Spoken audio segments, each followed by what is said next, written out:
ألف بتساوي 1 على باء، الألف بتساوي 1 على باء، والباء بتساوي 1 على ج كده.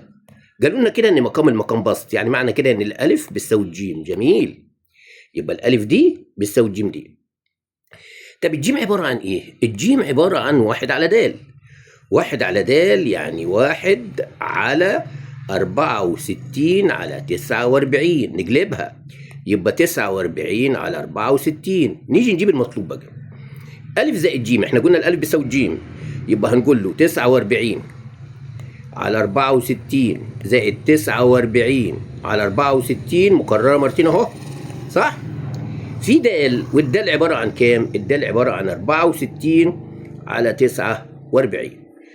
هنا ما تجمعش ولا توحد مقامات، دي انا قلت لك دي متكرره مرتين، يعني دي معناها 2 في 49 على 64 في 64 على 49.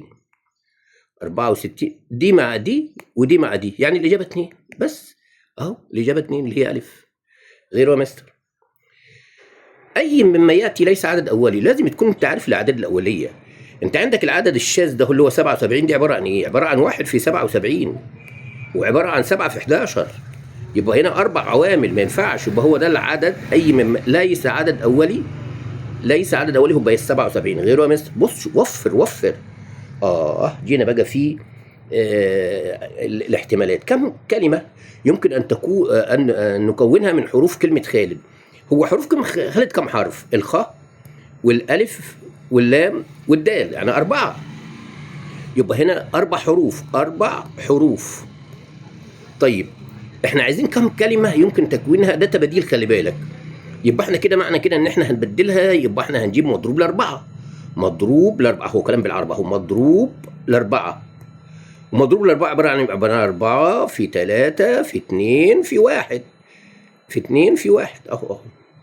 4 في 3 يبقى تطلع كام كده؟ 24 كلمه. 4 في 3 ب 12 في 2 ب 24، يبقى هي الاجابه دي. يبقى هنا كم كلمه يمكن تكونها من حروف كلمه خالد؟ حروف كلمه خالد 4 حروف، يبقى دي تباديل. يعني دي مضروب لاربعه. مضروب لاربعه عباره عن 4 في 3 في 2 في 1. غيره يا مستر. 50% من س. 50% من س يعني 50% من س بتساوي 10% من ص. هو عايز مني س على ص. س على ص. جميل. س على ص. ما ترجعش فاضي، انت جاي رايح طالع من جدة رايح مكة، ترجع من مكة إلى جدة مرة أخرى، يعني هتبقى 10% على 50. دي 50 على 50%، يعني بتساوي كام؟ هنشيل العلامة حتى لو اختصرناها، هي المفروض تطلع خمس. الخمس هو 20%. الخمس هو لأنه عايزها نسبة مئوية. الخمس هو 20%. يبقى الخمس ده لو ضربناها في 100 تاني هتطلع فيها ال20، يبقى 20%، يبقى دي الإجابة. غيره يا مستر. يستطيع مسعد جميلة. يستطيع مسعد أن يحمل إيه؟ 20 رجل أو 24 طفل. يبقى معنى كده إن المسعد ال20 رجل هيساوي 24 طفل، صح؟ صح. طيب لو حمل المسعد، تعال نبسطها الأول.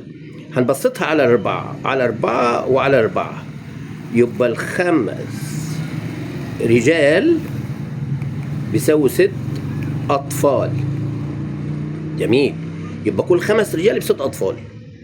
لو حمل المسعد 15 رجل، فكم طفلا أيضا يستطيع حمله؟ يبقى ال15 فكم طفل؟ خلي بالك ال15 هتبقى عبارة عن 15 فيها 3 خمسات، يعني 3 في 5 يبقى ب15 طفل. 15 طفل. طب هم 24 طفل، يبقى احنا هنعمل ايه بقى هنا؟ يبقى احنا هنقول له باقي 6 اطفال، يبقى كده باقي 6 اطفال. يبقى هنا 3 في 6 ب 18 طفل. طيب سعة المسعد كله 24، يبقى باقي 6 اطفال. باقي 6 اطفال، فكم طفلا يستطيع حمله؟ يبقى احنا هنحط كمان 6 على